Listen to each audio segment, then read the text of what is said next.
The elevator doors parted with a soft chime, revealing the polished marble corridor of our penthouse.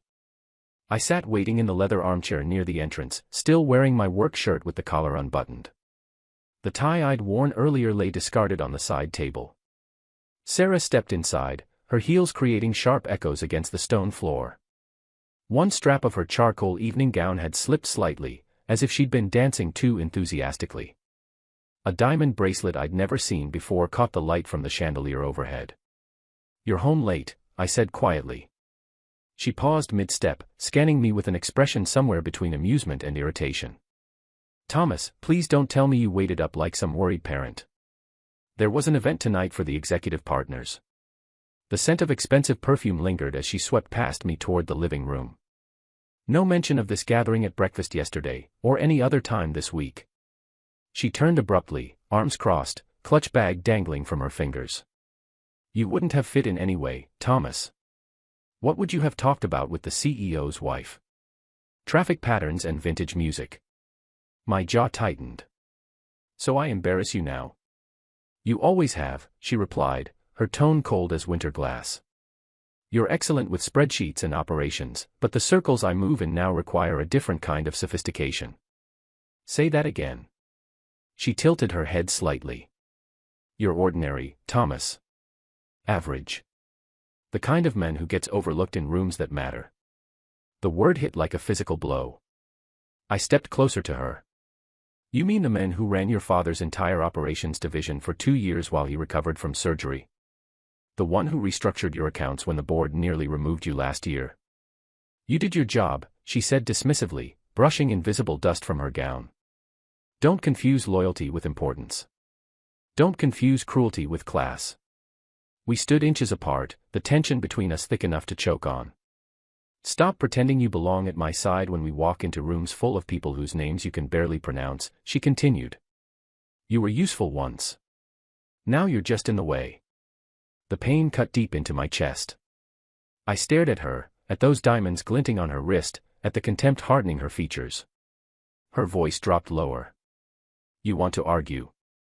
Fine. But don't expect an apology for outgrowing someone whose idea of refinement is craft beer at a rooftop bar." I took a breath. "What hurts most is that I didn't marry this version of you. I married the woman who held my hand in a small diner booth, promising she'd rather build something genuine than chase empty prestige." Sarah didn't flinch. She turned and walked down the hallway with measured steps. At the bedroom door, she threw one final line over her shoulder. "You'll survive, Thomas. People like you always do, eventually, after someone better leaves you behind." The door slammed shut. The sound reverberated through the marble like a judge's gavel. I stood alone in that hallway, cold despite the controlled temperature. The chandelier hummed softly overhead. Behind that closed door, the woman I'd helped rise to power had just dismissed me from her world without packing a single bag. I glanced down the corridor toward what used to feel like home. "My name is Thomas Carter. I'm 41 years old, and until tonight, I believed I still had a marriage worth fighting for. I thought loyalty counted for something. I manage morning operations for my father-in-law's transportation company. I handle shipping routes, payroll processing, vendor negotiations. The unglamorous work nobody celebrates. I wear affordable suits and drive a 5-year-old sedan. I was supposed to be the steady half of a power couple. But now I'm the man she's ashamed to be seen with." That was the moment I understood. The marriage wasn't breaking. It had already shattered. It was Saturday evening. Manhattan wore its winter cold like expensive jewelry, sidewalks dusted with the season's first snow. Doormen stood at attention outside buildings that held more secrets than stories.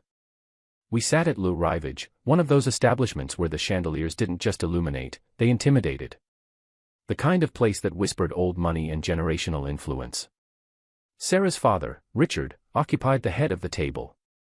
His new wife, a woman who looked like she'd stepped from a luxury catalog, sat beside him.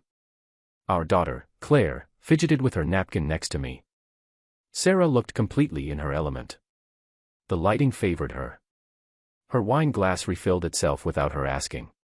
"Thomas," she said suddenly, her voice smooth but cutting. "I've been meaning to tell you something. You don't really belong anymore." Silence dropped across the table like fallen silverware. I kept my hands folded. Belong where? In this world, she said, gesturing vaguely around the restaurant. My world. The one I've built. Claire looked up at her mother, confusion tightening her expression. Sweetheart, Sarah said without turning. This is adult conversation. Richard cleared his throat. Perhaps this isn't appropriate timing. No, I said quietly. It's exactly the right time. I looked directly at Sarah. You're correct. I don't match the image anymore, do I? Not the kind you polish for annual reports. But let's not pretend you built this empire alone. Her eyes narrowed. When your father was hospitalized, who took over the contracts with Pacific Freight? When your financial director resigned mid-quarter, who rebuilt your shipping models? And when you couldn't walk into a single board meeting without shaking, who sat beside you, silent and steady, holding everything together? Richard leaned back, lips pressed thin. He remembered. Sarah didn't blink. Yes, Thomas. You were reliable. A good engine. But engines don't sit at the head table with designers. You ran operations. You didn't create vision. My fingers brushed the edge of my bread plate. I didn't raise my voice or flinch. Instead, I slowly removed my wedding band. The cool metal rested in my palm for a moment before I placed it on the white linen beside my glass. No words. Just that small, solid sound. Claire's hand jerked slightly. Dad. I stood and placed my napkin gently on the table. Thank you, I said to no one in particular, for the clarity. Sarah's voice curled behind me, sweet as poison. Go ahead, Thomas. Leave. I give you a week to see what you are without me. Claire turned to her mother, disbelief written across her face. What's wrong with you? I'm setting him free, Sarah said, lifting her glass. He'll understand eventually. I didn't look back. I couldn't. Claire's expression was the only part of that evening that nearly broke me. The restaurant manager held the door open as I walked out. My coat was waiting. Outside, the wind hit like cold truth. And for the first time in years, I could breathe. The new place smelled like fresh paint and possibility. Just a modest apartment above a bookstore in Brooklyn, with exposed brick walls and windows that caught the morning sun. But it belonged to me. No echoing marble floors. No catering staff using the service entrance. Just a stove that took 3 clicks to light and a bed that creaked like it had stories to tell. I didn't miss the penthouse. Not really. What I missed was the illusion that I had a place in that world. That illusion died at Lou Rivage. I hadn't unpacked much. A few shirts, my old watch, and the framed photo of Claire at age 5, missing her front teeth and holding up a finger painting that looked more like a storm than a sunset. That picture stayed on the nightstand. 3 days after walking out, I found myself in a glass-walled office near downtown. Rain tapped gently at the windows like it wanted inside. Across from me sat Raymond Cole, wearing a tailored navy suit with a pocket square folded in some intricate way I'd never seen. He had a pen in his hand that probably cost more than my first car. He didn't blink often, but when he did, it seemed deliberate. He flipped through the file I'd brought. Mostly my own notes, printed contracts, and email documentation. No prenuptial agreement, he asked, voice cool and measured. No, I said. We didn't think we needed one. Love didn't require legal protection. He smirked without looking up. Romantic but foolish. She was romantic. I was foolish. He nodded once. You realize you're entitled to 50% of Carter Transportation. I leaned back slightly. Her father founded it, but I helped run it. Exactly. And New York recognizes operational contributions, not just financial ones. I'll need everything. Dates, deals, clients you personally brought in, decisions you influenced. I have them, I said, sliding a USB drive across the desk. Every major contract I negotiated, including the Asian route restructuring in 2019 that saved the company over $200,000 in losses. Raymond raised his eyebrows for the first time. You've been preparing for this. I didn't know what I was preparing for. I just kept records because someone had to. He leaned forward. Thomas, I want to be clear. We're not pursuing revenge. We're pursuing clarity. You don't need to destroy her. You need to reclaim what's rightfully yours. Clean, precise, dignified, I said, almost to myself. Exactly. He clicked his pen and made a note. You also have one advantage. What's that? You're calm. And calm terrifies people who build empires on control. There was silence, but not the awkward kind. The kind that comes from two people who understand exactly what's at stake. Tell me, Thomas, Raymond said, looking up. Do you want to take her down? No, I said. I want to remind her what she walked away from. He smiled faintly. That's the most dangerous kind of opponent to face in court. As I walked out of that office and down the street, the rain had stopped. The sidewalks shimmered like glass under the streetlights. For the first time in weeks, my hands weren't shaking. I wasn't falling apart anymore. I was rebuilding. A week into my new routine, I'd established a quiet rhythm. Wake at 6, grind coffee beans, boil water in a scratched kettle that whistled like it had survived battles. The sound of distant trains replaced the hum of Sarah's hairdryer. Honestly, I didn't miss the silence of that penthouse. It was Sunday morning, Brooklyn cold. I wore a fleece over a shirt and mismatched socks. My phone sat face down on the counter beside a chipped mug that read, "Full steam ahead." Claire had given it to me when she was 10 as a joke gift. I'd packed it without thinking. Now it meant more than anything I'd left behind. The phone lit up. Richard. I let it ring twice before answering. Morning. His voice exploded through the speaker. What the hell did you do? Made coffee, I replied casually. Why? The attorney called me this morning. You filed a claim on Carter Transportation. Have you lost your mind? No, I said, stirring cream into my mug. Just exercising my legal rights. You don't have legal rights, Thomas, he snapped. That company belongs to my family. You're right, I said. But the law doesn't care about whose name is on the letterhead. It cares who kept the ship from sinking. Don't you dare turn this into some legacy lecture. You were a manager. I was operations director, I cut in, finally standing still. On paper, off paper, every weekend you were recovering from surgery and Sarah was too busy getting her name in magazines. I was the one keeping everything from collapsing. You think this will make her come back to you, he barked. You're making a fool of yourself. She moved past you years ago. I smiled faintly, though there was no humor in it. Richard, this isn't about her. This isn't even about you. This is about respect. Something your daughter forgot the moment she started calling me ordinary. The line went quiet. You think you can take me on? He asked finally, his voice lower. You think you can beat me in court? I don't need to win, I said. I just need to show up with the truth. That's usually enough to make powerful men nervous. I could hear his breathing now, slower. He was used to being feared, not challenged. You have no idea how complicated this gets, Thomas, he said, voice like a warning.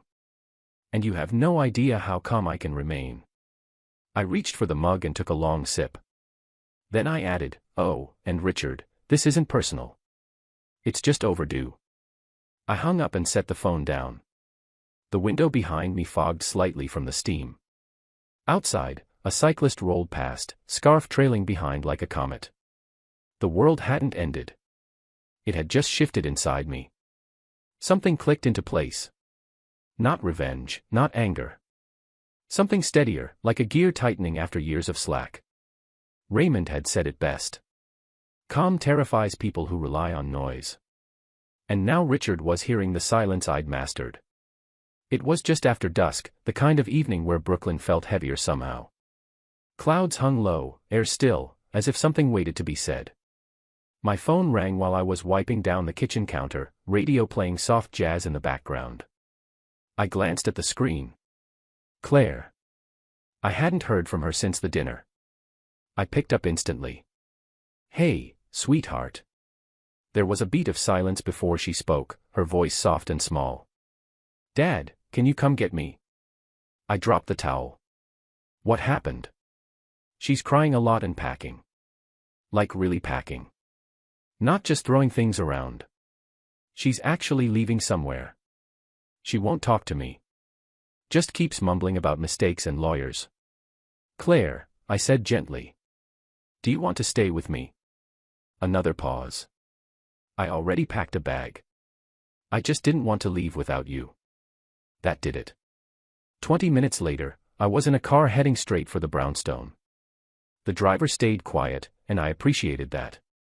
I sat in the back watching Manhattan lights blur past, memories flashing like scenes from someone else's life. When I arrived, the door was unlocked. That told me everything. I stepped into the foyer. The marble floors looked the same, but they felt colder, as if warmth had been drained from the house itself. Boxes lined the walls, designer luggage, labeled storage bins, coats still wrapped in dry cleaner plastic. Footsteps padded softly from the hall, and then Claire appeared. Hoodie, jeans, her old backpack slung over one shoulder. Her eyes were red, but she wasn't crying now. I knew you'd come, she said, voice steady. I opened my arms, and she walked right into them. Her hug was fierce, like she'd been holding her breath for a week and was finally allowed to exhale. Behind her, at the base of the stairs, Sarah stood frozen. A loose sweater hung off one shoulder, her hair undone, face bare. Her eyes met mine for just a second, then dropped. Claire, she said, her voice cracked and dry. Maybe we can talk tomorrow. No, Claire replied without turning around. We've done enough talking. I'm going with Dad. Sarah stepped forward like she wanted to say something more, but hesitated. Her lip trembled, and I saw the faint shimmer of tears beneath her smudged makeup. I said nothing. There was no need for final words. We both knew what was happening here. Not a courtroom ruling, not a verdict. Something more permanent. Loyalty was leaving the house. Claire slipped her hand into mine as we turned toward the door. Sarah didn't stop us. She didn't call after her daughter. She didn't beg or argue. She just stood there silent, hands clutching the edge of the staircase like it might keep her upright. When we stepped out into the street, the chill in the air felt cleaner than anything I'd breathed in months. We walked together toward the waiting car, the engine humming gently as it idled by the curb. Claire looked up at me once we were inside, her voice barely above a whisper. I'm sorry it got this bad. I squeezed her hand. You're not responsible for what adults ruin. She leaned against my shoulder, and for the first time since I moved out, I felt something close to peace settle into my bones. Not revenge, not even relief.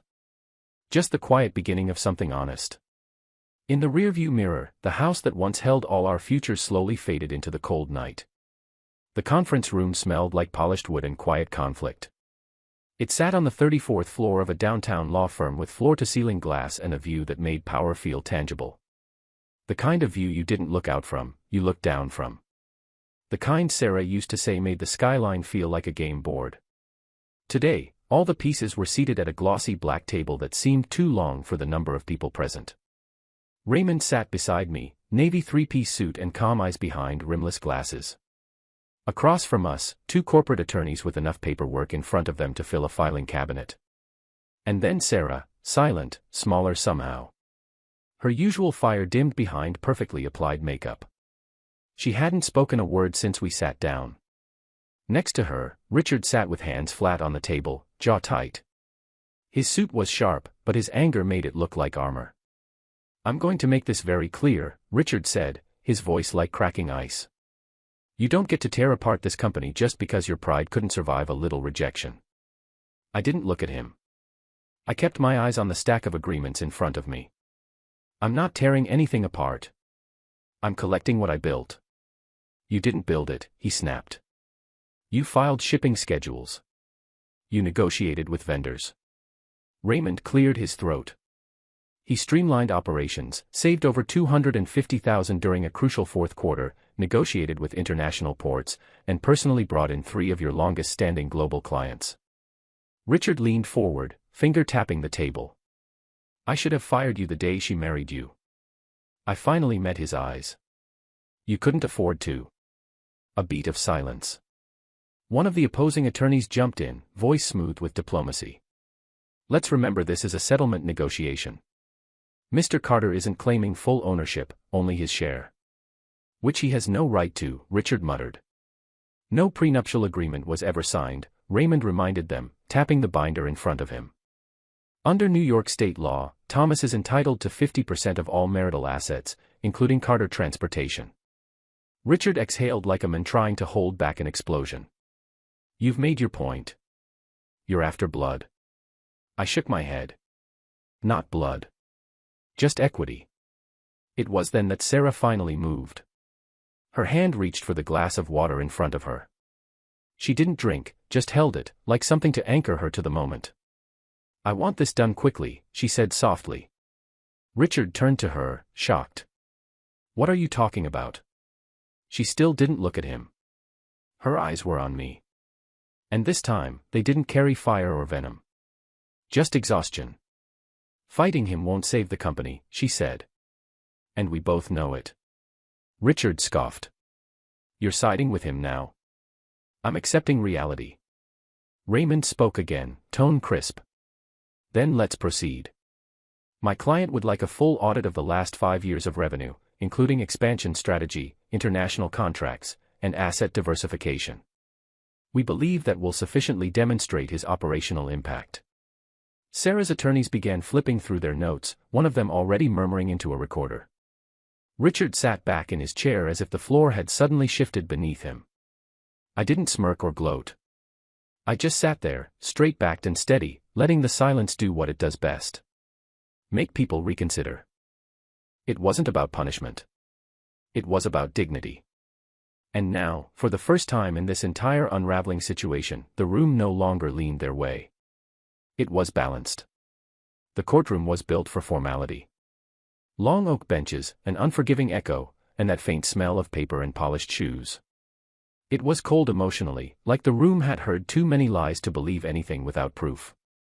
I sat beside Raymond. Both of us suited, steady. He flipped through our binder for the 50th time, but I knew it was just habit now. We'd done the work, built the timeline, documented every contribution. I'd shown up to every meeting, every hearing, every examination without once raising my voice. Sarah was seated 2 rows across, flanked by her attorneys. She wore charcoal gray again, probably coincidence, but the same shade she'd worn the night she called me ordinary. Her heels didn't tap anymore. Her confidence wasn't performative. Today, her shoulders were set like she was bracing for impact. She looked more tired than triumphant. Richard didn't show up. Apparently, he'd been advised to stay quiet until the financial audits cleared. Maybe he just couldn't stomach watching his daughter lose ground to the men he once thought beneath them. Claire wasn't in the courtroom. Raymond thought it better this way. She was with my sister, probably curled up with a book and asking every 15 minutes if it was over yet. The judge entered. Everyone stood. Honorable Judge Martinez, known for being no-nonsense, detail-focused, and about as emotional as granite. Perfect. She adjusted her glasses, glanced at the file in front of her, and wasted no time. After review of financial records, testimony, and supporting documents submitted by both parties, she began, the court finds that Mr. Thomas Carter's claim to a 50% stake in Carter Transportation lacks sufficient clarity regarding ownership delineation. Raymond blinked. I didn't move. Although his operational role was significant, she continued, the company remained under sole executive control of Mrs. Sarah Carter. In the absence of documented shareholder agreements or profit-sharing clauses, the court rules in favor of the defendant in retaining full ownership. There was a rustle through the gallery. Raymond leaned in. This is based on outdated precedent. We had operational influence. It's enough for valuation. I lifted a hand slightly. Not now. Judge Martinez kept going. However, she said, her voice gaining an edge, regarding custody of the minor, Claire Carter, the court finds in favor of the plaintiff. Sarah's head turned sharply. Judge Martinez continued, unwavering. The child's preference was submitted in a sealed statement and weighed alongside reports of household stability. Full custody is granted to Mr. Carter. A louder stir behind us now. Sarah sat frozen, blinking slowly as if trying to process what she'd just heard. Additionally, the judge added, due to the significant financial disparity between parties and Mrs. Carter's ongoing executive income, the court awards support payments to Mr. Carter. She listed the amount, and I felt Raymond's body shift slightly beside me. Stunned. I didn't look at Sarah. Not yet. The judge's gavel came down sharp and final. This court is adjourned. As people stood to leave, the room buzzed with low murmurs, half disbelief, half theater. Raymond whispered, "Thomas, that support ruling is practically unprecedented in cases like this." "I know. She kept the company, but she lost the home," I said quietly. That's when Sarah finally looked at me. Her mouth opened slightly like she might say something, but nothing came. I stood and buttoned my jacket. As I reached for my notes, I caught her eye for the briefest second. "You got what you wanted," she said, voice hollow. I nodded. "It's clear where your values lie." Then I picked up my coat. "I won't fight any more for the company," I added, voice low but firm. "It doesn't mean anything without the people who built it together." I walked out before she could answer.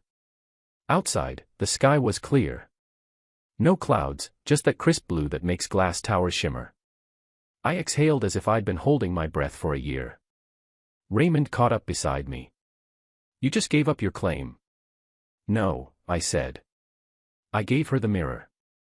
Let her sit with what she sees in it. 3 days after the verdict, I woke up to dozens of notifications and my phone vibrating itself off the nightstand.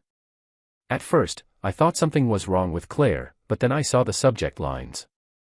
Unfair ruling or legal oversight. The quiet men who built an empire then got pushed out. Carter family controversy. Court grants custody but not equity. The story had broken. It wasn't from me. Wasn't from Raymond. It came from a former employee of Carter Transportation, someone from Human Resources who'd worked closely with me. She leaked internal emails, reports I'd written, proof of my operational contributions. One reporter picked it up, then another. By noon, it was everywhere. I scrolled through an article from Business Journal that laid it out plainly. Sarah Carter's former spouse, Thomas Carter, was quietly responsible for the company's international expansion. Despite overwhelming documentation and testimonial support, he was denied legal equity yet awarded custody and support, raising questions about the ethical boundaries of family-run corporations. The media didn't take kindly to that twist. Public sentiment turned fast. The comments were harsh. She took the empire and left the men who built it with their daughter. How telling. Sarah Carter is everything wrong with corporate culture. Thomas should have owned the whole thing. He was the strategy behind the success. By evening, hashtags were trending. The stock dipped the next day, then dropped sharply. I didn't even have to watch it unfold. I got texts from former colleagues. Longtime managers resigned. Her social media pages were locked.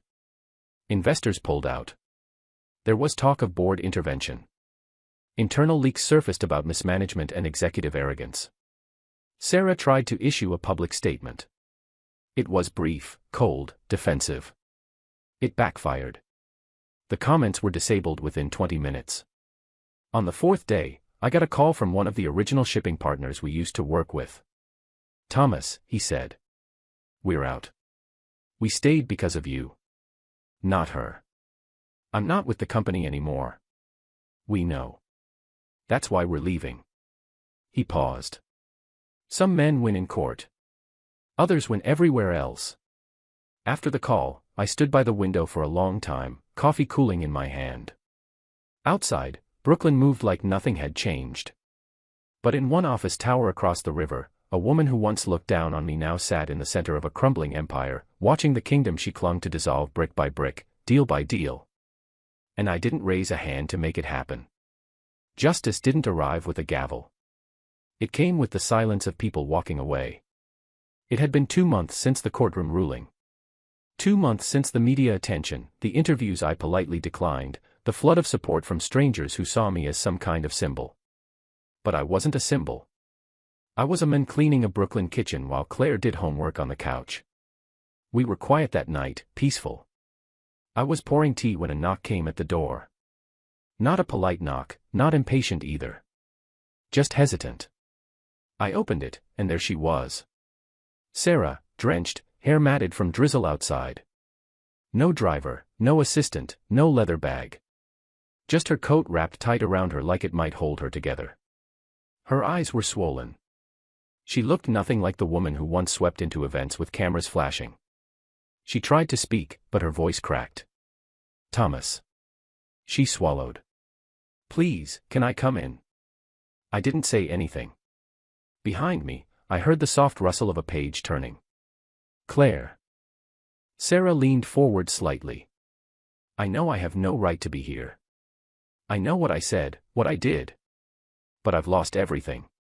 She laughed a little, hollow and shaky. They shut down my office this week. The board blamed me. Clients disappeared. I tried to hold on, but I couldn't even keep the apartment. Claire's school tuition is overdue. Thomas, I don't know where else to go. Claire stood slowly in the hallway just behind me. Sarah noticed. Her voice broke. Claire, sweetheart, please. I know I hurt you, but we were a family once. Let me fix it.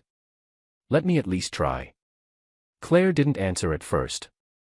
She just looked at her mother for a long, still moment. Then she turned her eyes to me. In the smallest voice, barely above a whisper, she said, "Please don't let her stay." The sentence landed with more force than any verdict, any headline, any humiliation could have dealt. Sarah's shoulders crumpled. "Claire," she whispered. "You don't mean that. I'm your mother." Claire stepped back without a word. I stepped forward gently. "Sarah," I said softly but clearly. "You didn't just walk away from me. You walked away from her." Tears streamed down her face now, black lines tracing where makeup used to mask the truth. "I was blind," she said. "I was stupid. I thought I was climbing, but I was just walking over the people who mattered." I believed her. That's the thing. I didn't think she was lying. But that didn't mean the door had to stay open. "I wish you healing," I said. "I do. But we already did the leaving part. We're in the living part now." Sarah's hand reached out, shaking. It hovered like it wanted to touch mine but never did. "I don't even want the company anymore," she said. "I don't care about the money. I just want a chance." I glanced at Claire. She'd already gone back to the couch, not in anger. Just done. I looked back at Sarah and gave her the truth. "I think we're out of chances." The wind picked up behind her. A gust pushed drizzle against the doorway. She blinked fast, breathing hard. "I don't have anywhere else to go." "You have people," I said gently. "They may not look like what you had before, but you'll find your way." And then, as kindly as I could, I stepped back and closed the door. Not slammed. Just closed softly. Her final plea, "Thomas, please," muffled against the wood for a second, then disappeared. I turned to Claire. She didn't look up, just reached for her tea. I joined her on the couch. Neither of us said a word, but we didn't need to. We had weathered the storm, and the rain outside no longer felt like something we had to run from. 3 months passed like a slow, steady tide. No headlines, no courtrooms, no slamming doors or whispered threats. Just quiet routines, the kind you don't realize you've missed until you're living inside them again. I'd started consulting for a transportation firm downtown. Nothing flashy. A modest office with a view of a water tower and too much paperwork. But it was mine. They respected my insight. More importantly, they listened when I spoke. Claire was doing better than I dared to hope. Her grades improved. She joined the yearbook committee. There were mornings I'd find her humming while making tea for both of us, already dressed for school. We didn't talk much about her mother, but sometimes she'd pause at the window, looking out over the street, and I could tell she was still working through something in her heart. I didn't press. I just made sure she knew I was there. One evening at a professional networking event, I found myself standing near the refreshment table, nursing a club soda, when I heard a voice beside me. "You look like someone trying to decide if small talk is worth the effort." I turned to see her. Anna Walsh, black blazer over a soft burgundy blouse, hair pulled back in that effortlessly elegant way. She had kind eyes and a name tag that read, Supply Chain Strategy Manager, Northern Operations. I chuckled. Is it that obvious? Only to people who feel the same. We ended up talking for nearly an hour about shipping logistics, vendor coordination, warehouse efficiency, and strangely, favorite breakfast foods. She liked French toast. I preferred classic pancakes. No fruit, no flourish. Her laugh was low and easy. Not the kind that filled a room, but the kind that made you feel like you'd earned it. At some point, I said, this sounds forward, but would you want to grab dinner sometime? She didn't hesitate. I'd like that. A week later, we found ourselves at a quiet corner table in a place with soft lighting and a small band playing near the back. I wore a jacket that Claire insisted I iron. Anna wore a simple dress and brought a story about a warehouse mix-up involving over 1,000 novelty items. I hadn't laughed that freely in a long time. Over dessert, she leaned forward slightly. Can I ask you something? Sure. You carry yourself like someone who's been through something.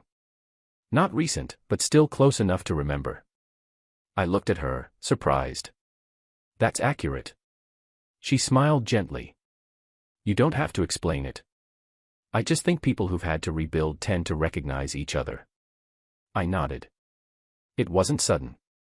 It was a slow collapse. But yeah, there was rebuilding. And your daughter is the best part of the rebuild. Anna looked down at her coffee, then back up. Then you did it right. When we stepped out into the cold afterward, she tucked her coat tighter, and I offered to walk her to her car. At her door, she paused. Thank you for tonight, Thomas. You made quiet feel like something worth choosing. I didn't kiss her, but I thought about it. More importantly, I knew there was no rush. No void to fill, no ghosts in the passenger seat. Just two people standing in the fresh air, letting something real begin slowly. It was a Saturday afternoon, the kind with soft light pouring through windows and a breeze that made curtains sway. Anna was in the kitchen with Claire, laughing over a failed attempt at baking.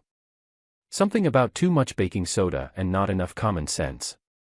Claire wore an apron that read, Chaos Chef, a gift from Anna, who wore one that said, Blame the recipe.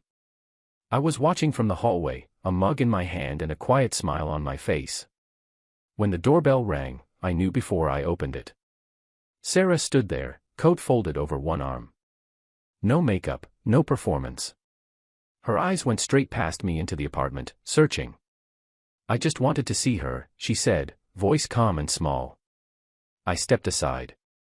She walked in slowly, like she knew she didn't belong. Claire turned when she heard the door. She froze. Anna stepped back instinctively, giving them space, but Claire didn't move toward her mother. She simply set down what she was holding and turned slightly, still standing near Anna. Hi, Sarah said. Hey, Claire answered. Nothing more. Silence settled in. Then Sarah's gaze dropped, and she gave a small nod. You look good. Claire didn't respond. Sarah turned to me. I'm not here to argue. I just wanted to say I'm sorry to both of you. I nodded once. Thank you. She looked at Claire again, softer this time. I know I can't fix it. I just wanted to say it. Then she looked at Anna, her face unreadable for a breath, and gave the smallest nod. Almost a thank you, almost a surrender. Without waiting, she turned and walked back out the door. I stepped to the window and watched her go. No car, no driver. Just a slow walk down the street, coat still folded in her arms like protection she no longer needed. Behind me, laughter slowly resumed. It wasn't loud, but it was real. I didn't feel angry or triumphant. Just free. Because in the end, dignity doesn't shout. It stays. And it builds what revenge never could.